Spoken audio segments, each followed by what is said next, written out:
Assalamualaikum warahmatullahi wabarakatuh. Waalaikumsalam warahmatullahi Waalaikumsalam warahmatullahi wabarakatuh. Selamat siang Bapak Ibu. Apa kabarnya hari ini? Alhamdulillah. Sehat. Alhamdulillah. Semoga kita selalu diberikan kesehatan ya. Amin. Untuk mengawali pelajaran pada siang hari ini, kita akan berdoa dulu untuk Pak Nur Hidayat, karena di sini Pak Nur Hidayat laki-laki sendiri menjadi imam-imam kita, Pak. Tolong dipimpin doanya ya, Pak. Siap.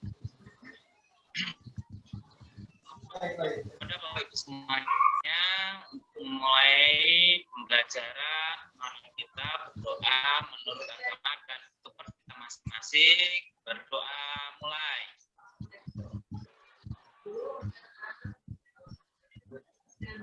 Berdoa selesai. Terima kasih kepada Pak Nur Hidayat sudah memimpin doa pada siang hari ini. Semoga pelajaran pada pagi hari ini bisa berjalan dengan lancar. Oke, untuk siang pada hari ini biar kita fresh, kita goyang-goyang ya Bu. Ice breaking dulu. Sebenarnya ice breakingnya ini pasnya kita berdiri, tapi ya nggak apa-apa lah, kita duduk. Kita mau tepuk semangat aja. Saya akan mengajari dulu, nanti Ibu dan Bapak mengikuti ya. Siap. Oke. Jadi tangannya gini. Tak dum dum tak dum dum. Se tak dum dum tak dum dum. Ma tak dum dum tak dum dum. Ngat tak dum dum tak dum dum. Se ma ngat set set Yeay, sekolah penggerak. Tak gentung, jos. Oke, Bu. Bisa? Bisa dicoba. Bisa. Ya. Kita refleks badannya. Oke, Refleks. Ya, oke. Ya. Tak dum tak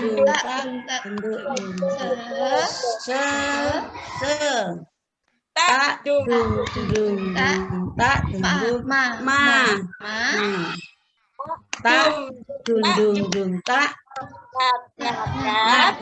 ngat tak se mama ngat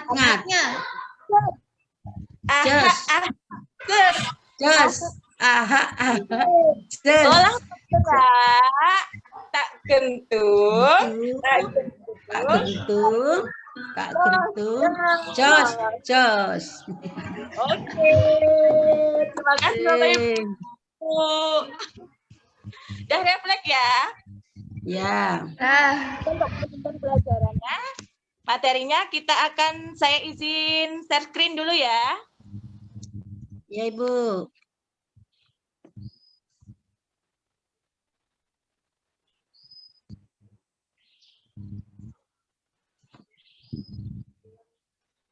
Apa, Bu?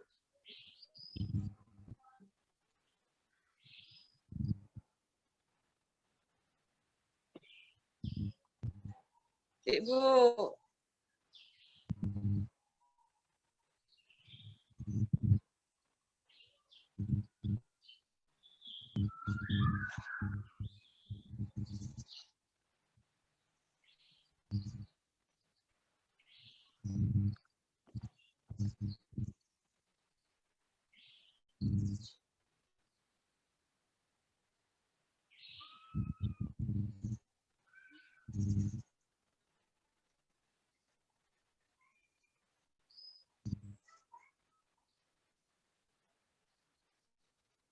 Belum terlihat ya, Ibu?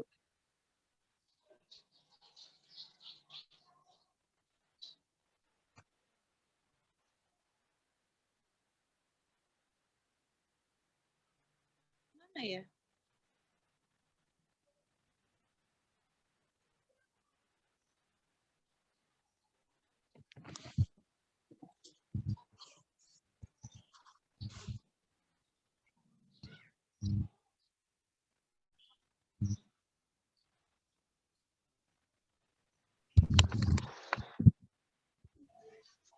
Oke, materi pada siang hari ini yaitu asesmen. Di sini saya akan menyampaikan agenda sesinya. Yang pertama itu pengertian asesmen, yang kedua macam-macam asesmen, dan yang ketiga perbedaan asesmen. Sekarang saya di sini mau bertanya kepada Bapak dan Ibu, apa sih asesmen itu? Bisa yang menjawab Bu Nurul, Pak Nur, dan Bu Dwi, Bu Ratna. Apa asesmen itu? Oh ya, Bu Ratna. Coba saya, Bu. Oke. Ya. Kalau menurut saya asesmen itu penilaian, Ibu. Penilaian hasil kerja. Ya, benar. Bu Nurul bisa menanggapi? Sedikit ya, Ibu. Menurut saya, asesmen itu hasil kerja siswa ya, Bu. Ya, betul sekali. Betul. Kasih aplaus dong buat Bu Nurul dan Bu Dwi ini. Jadi, apa itu asesmen? Asesmen adalah upaya untuk mendapatkan data atau informasi dari proses dan hasil pembelajaran untuk mengetahui seberapa baik hasil belajar terhadap tujuan, kriteria, atau capaian pembelajaran tertentu. Nah, lanjut. Di sini asesmen itu ada 3. Macam-macam asesmen itu ada 3. Yang pertama, asesmen diagnostik. Yang kedua, asesmen formatif. Dan yang ketiga adalah asesmen sumatif. Yang pertama, asesmen diagnostik. Asesmen diagnostik ini bertujuan untuk mendiagnosis kemampuan dasar siswa dan mengetahui kondisi awal siswa. Pada asesmen diagnostik ini dibagi menjadi 2, yaitu asesmen diagnostik non-kognitif dan asesmen diagnostik kognitif. Jadi, tujuan asesmen diagnostik non-kognitif itu 1, mengetahui kesejahteraan psikologi dan sosial emosi siswa. Yang kedua, mengetahui aktivitas selama belajar di rumah. Yang ketiga, mengetahui kondisi keluarga siswa. Yang keempat, mengetahui latar belakang pergaulan siswa. Dan yang kelima, mengetahui gaya belajar, karakter, dan serta minat siswa. Pada tujuan asesmen diagnostik kognitif, itu tujuannya mengidentifikasi capaian kompetensi siswa. Yang kedua, menyesuaikan pembelajaran di kelas dengan kompetensi rata-rata siswa. Dan yang ketiga, memberikan kelas remedial atau pembelajaran tambahan kepada siswa yang berpotensinya di bawah rata-rata. Nah, pada asesmen diagnostik non-kognitif ini ada beberapa tahapan untuk mencapainya, yaitu yang pertama itu persiapan, yang kedua pelaksanaan, dan yang ketiga tindak lanjut. Pada kegiatan persiapan yang dilakukan adalah siapkan alat bantu berupa gambar-gambar yang mewakili emosi. Yang kedua, buat daftar pertanyaan kunci mengenai aktivitas siswa. Untuk selanjutnya, asesmen diagnosis non-kognitif ini yang kedua itu kegiatan pelaksanaan. Kegiatan pelaksanaan ini dengan cara meminta siswa mengekspresikan perasaannya selama belajar di rumah, serta menjelaskan aktivitasnya. Seperti contohnya siswa itu bisa disuruh bercerita, yang kedua menulis, yang ketiga menggambar sesuai dengan apa yang mereka rasakan. Untuk asesmen diagnostik non-kognitif yang selanjutnya yaitu adalah tindak lanjut. Pada kegiatan tindak lanjut ini yang dilakukan yang pertama yaitu identifikasi siswa dengan ekspresi emosi negatif dan ajak berdiskusi 4 mata. Yang kedua, menentukan tindak lanjut dan mengomunikasi dengan siswa serta orang tua bila diperlukan. Yang ketiga, ulangi pelaksanaan asesmen non-kognitif ini pada awal pembelajaran. Sampai di sini bisa dimengerti, Bu? Oke, kita lanjut. Paham, Ibu. Ya. Lanjut, Bu. Oke, selanjutnya yaitu asesmen diagnostik kognitif. Pada asesmen diagnostik kognitif ini ada 3 tahapan sama dengan asesmen diagnostik non-kognitif. Yang pertama yaitu persiapan, yang kedua pelaksanaan, dan yang ketiga adalah diagnosis dan tindak lanjut. Pada asesmen diagnostik non-kognitif ini, contoh kegiatan persiapan dan pelaksanaan itu yang pertama buat jadwal pelaksanaan asesmennya. Yang kedua, identifikasi materi asesmen berdasarkan penyederhanaan kompetensi dasar yang disediakan oleh Kementerian Pendidikan dan Kebudayaan. Yang ketiga, susun pertanyaan sederhana yang meliputi 2 pertanyaan sesuai kelasnya dengan topik capaian pembelajaran baru. Yang kedua, 6 pertanyaan dengan topik 1 kelas di bawahnya. Yang ketiga, 2 pertanyaan dengan topik 2 kelas di bawahnya sesuai dengan pertanyaan dengan topik yang menjadi persyaratan untuk bisa mengikuti pembelajaran di jenjang sekarang. Pada asesmen diagnostik non-kognitif, kegiatan selanjutnya yaitu lanjut, Bu. Yang pertama, apa yang kita lakukan? Lakukan pengolahan hasil asesmen. Buat penilaian dengan kategori paham utuh, paham sebagian, dan tidak paham. Jadi kita penilaian kepada siswa itu dibagi menjadi 3 kriteria. Yang pertama, siswa mana yang paham utuh. Yang kedua, siswa mana yang paham sebagian. Dan yang ketiga, siswa mana yang tidak paham. Hitung rata-rata kelasnya. Yang kedua, bagi siswa menjadi 3 kelompok. Siswa dengan nilai rata-rata kelas akan mengikuti pembelajaran dengan ATP sesuai fasenya. Yang kedua, siswa dengan nilai di bawah rata-rata mengikuti pembelajaran dengan diberikan pendampingan pada kompetensi yang belum terpenuhi. Yang ketiga, siswa dengan nilai di atas rata-rata mengikuti pembelajaran dengan pengayaan. Lanjut, kegiatan penilaian pembelajaran topik yang sudah diajarkan sebelum memulai topik. Yang keempat, ulangi proses diagnosis ini dengan melakukan asesmen formatif. Selanjutnya yaitu asesmen yang kedua adalah asesmen formatif. Asesmen formatif ini metode evaluasi yang digunakan untuk evaluasi proses pemahaman murid, kebutuhan pembelajaran, dan kemajuan akademik selama pembelajaran.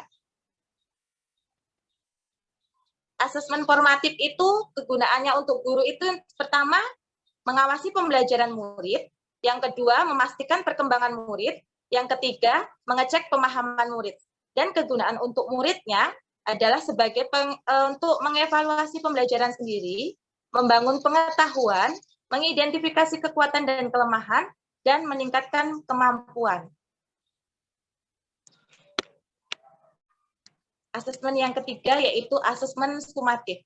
Asesmen sumatif ini adalah metode evaluasi yang dilakukan di akhir pembelajaran Bapak Ibu. Nah, pada asesmen sumatif ini, kegunaan untuk guru itu untuk mengukur apakah murid itu sudah memahami capaian pembelajaran dan sejauh mana sudah mencapai akhir unit pembelajaran. Yang kedua, meningkatkan pengajaran dan pembelajaran.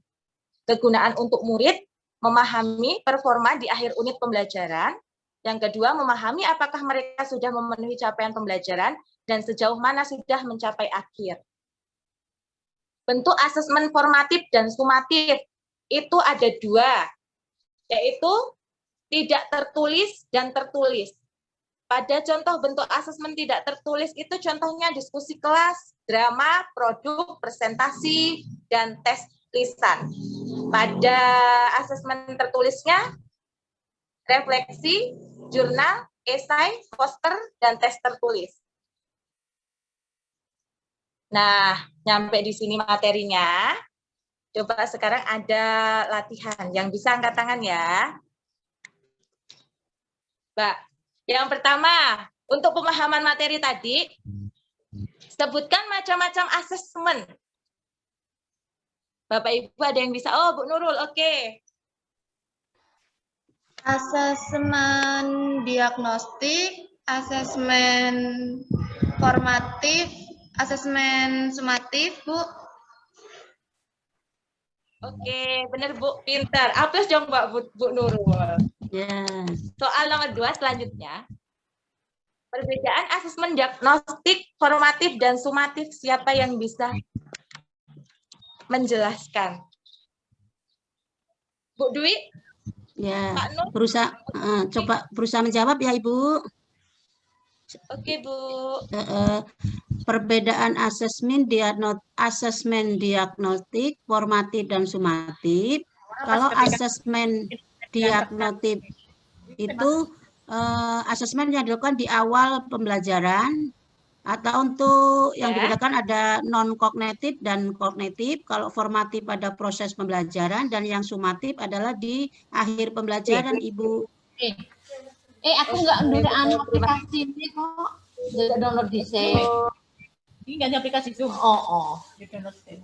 Udah pembelajaran hari ini sampai di sini. Ini siapa pakai data? Ada yang ingin ditanyakan? Paham, Bu? Cukup, Paham, Ibu. Cukup paham, Ibu? Cukup. Cukup paham, Ibu? Iya. Oke, untuk mengakhiri pelajaran hari ini kita akan diakhiri dengan membaca lafal hamdalah. Alhamdulillahirabbil alamin.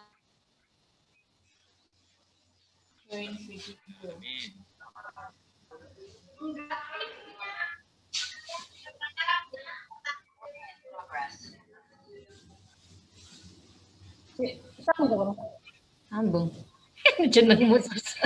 Oke. Oke, sekian pembelajaran pada siang hari ini.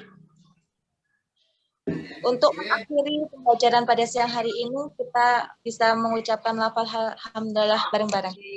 Alhamdulillah. Amin. Dan Amin. pada Pak Nur untuk memimpin doa kembali ya Pak, untuk mengakhiri pembelajaran hari ini ya Pak. Oke, siap.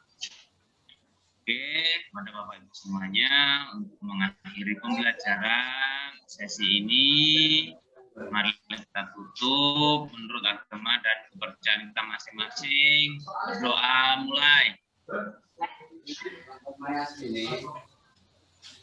Selesai.